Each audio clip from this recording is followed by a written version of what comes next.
Hey everybody, before I get started, I just want to mention a couple of ways that you can engage with me on a more personal level. I have a few avenues set up and I keep focusing on one, and I figured why don't I make a short little video talking about all of them real quick before we get into these episodes. So first thing, Patreon. There's a link in the episode description and every episode description to the Patreon, as well as a video on the feed called Major Announcement that has all the details of what each tier offers and how much they cost. I implore you to check that out. I offer a lot of cool shit for my patrons.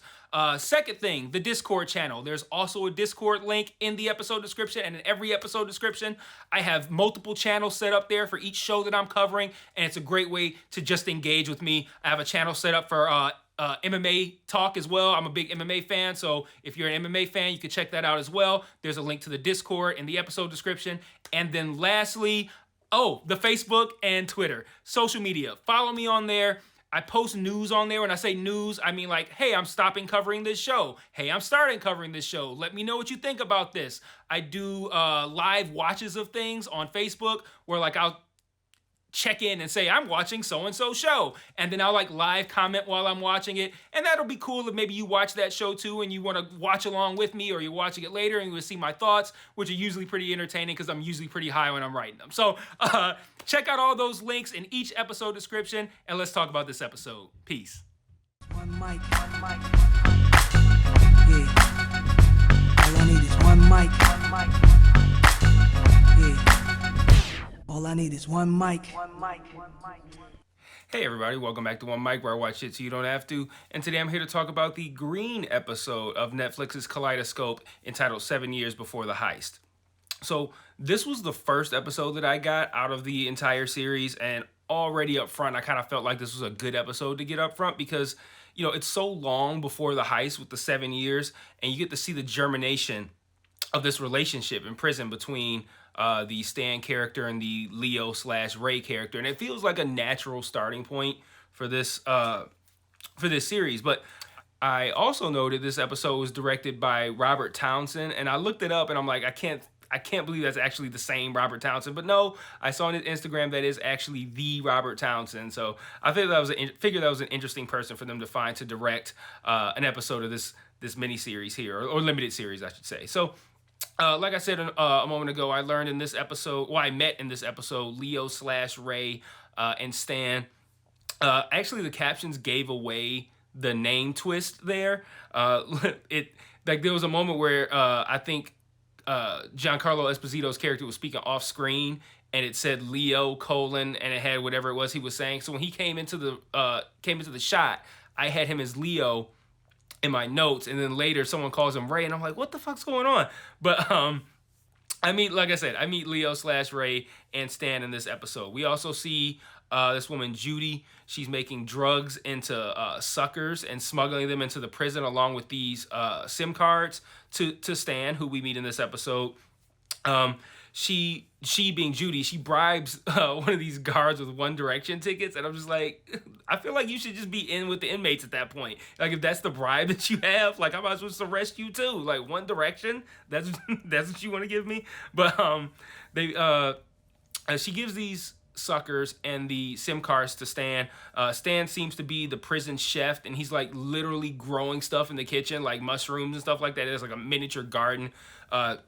He gets beat up by these racist white supremacists or whatever just because he works with blacks. And he's saved by Leo, who's played by Giancarlo Esposito. Leo seems to be kind of like the badass of the prison for whatever reason, but he's been there for 17 years, so I would imagine he's probably built up some clout in that time. We noticed that Leo has some hand shit going on. He's like shaking.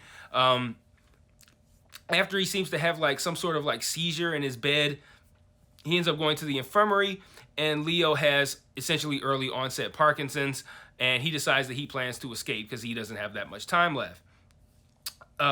Stan doesn't plan to escape, but he changes his mind when this guy Bob shows up at the prison with Judy.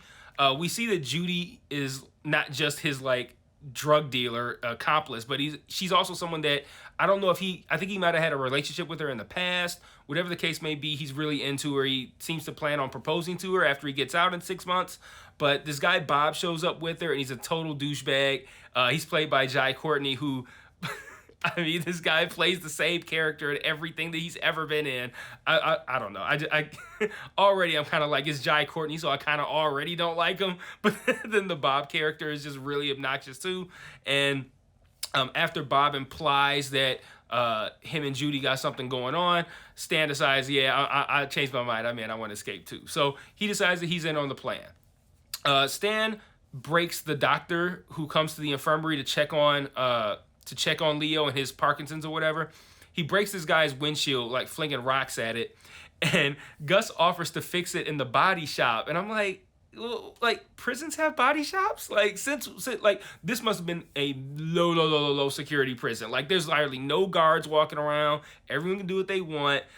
He has a body shop where you could just take the staff's cars and fix them. Like, that's a bad idea on its face. Like, you have a doctor who comes to visit the prison, and you're just gonna like send his car into this body shop in the prison to be worked on by convicts. They could do anything to his car. But hey, look, I'm not a writer. So he being Leo, he goes to the infirmary, and after Stan puts shrooms in the oatmeal, which no one seemed to find odd, he cuts his hand on purpose, and he ends up there too. So these shrooms kick in shockingly fast for these prisoners. They're high like instantly, and they're all dancing or whatever. But this gets everyone out of the hospital room that Stan and Leo are in. Leo makes his way out using a key that he kind of made out of soap, and we established earlier in that episode that he does stuff like that because he made a butterfly for Judy out of soap that Stan was able to give to her as a gift. So we know that he can do that kind of thing. We saw him earlier kind of like put some sort of putty on a guard's key, so he must have used that to craft the soap key. But it's taken a long time, so Stan decides that he's going to go back and he's going to kind of essentially be a distraction, and Leo ends up escaping. Leo escapes in the doctor's car, and he eventually meets with someone named Ava, who I guess is like his like lawyer, but also criminal accomplice. I don't really know. I just know she's dirty, but she says she can get him out of the country. So his daughter, Hannah, she seems to work for this company that he wants to rob. It's run by this guy named Roger, who's played by Rufus. I don't know how to pronounce his name. Sewell. I don't know, but I only know Rufus from this movie Dark City that I watched when I was in high school, I think, around like 1998, something like that. But yeah, 1998. I think if it came out in 1998, I was in high school. But I haven't seen him in anything in a long time. But he plays this guy Roger that runs this company, and Leo's daughter Hannah seems to work there. And then we also meet this cop named Abbasi, and like I don't know about this character. She comes up and immediately implies that the doctor helped Leo escape, and then she steals his prescription pad. I'm like, who the fuck is this scumbag? She just comes on this scene and just robs this doctor and implies that he's a criminal just immediately upon entering. Leo ends up meeting with Hannah, and she's giving him shit for not ever wanting to see him in prison. And see him in prison. And she tells this story about how she tried to go visit when she was 13, and she was told that he didn't even want to see her. And we can glean that they have a pretty strained relationship. I figure we're probably gonna learn some more about that in future episodes, but that's all we get for right now. And then we see this Abbasi person again, and she's questioning Ava, the lawyer / co-criminal of Leo, and she's making it sound like Leo's desire to be away from white supremacists in prison was a ridiculous concept. And I'm just like, what the fuck is wrong with this woman? Like, Ava implies she has a drug problem or something, though, like the Abbasi does. They clearly have some sort of history, which, again, I figure that'll be fleshed out in future episodes. But, yeah, this Abbasi woman is just all over the place. But Leo ends up faking his death because, of course, his lawyer / co-criminal has access to his dental records or whatever. It's just wild how willingly and skillfully his lawyer commits crimes on his behalf. But like I said at the top, this kind of seemed really just like a setup episode. There's some goofy stuff here and there, but I'm not really sure how I feel about it because, like, it's just really, right now, we're just getting random information about random people. I don't really know what it means. I don't really know what to do with it. I'm just kind of like taking notes like, okay, well, let's see where this goes. Let's see who this person is. Let's see how this plays out. A lot of like, well, I guess I'll learn more about that in future episodes. But part of the problem with the concept here is I have to keep in mind this is my first episode, but this might be somebody else's 6th episode. So my feeling of I don't really get any of this could be a ton of information for somebody who's this is their 6th episode. So I don't really know what I'm getting into right now, but I guess we'll see. But I mean, right now, solid. Humor's falling a little flat where it happens, but as of right now, I don't really know what to really take from this. I just know that they're really moving a lot of pieces into place, and I like having the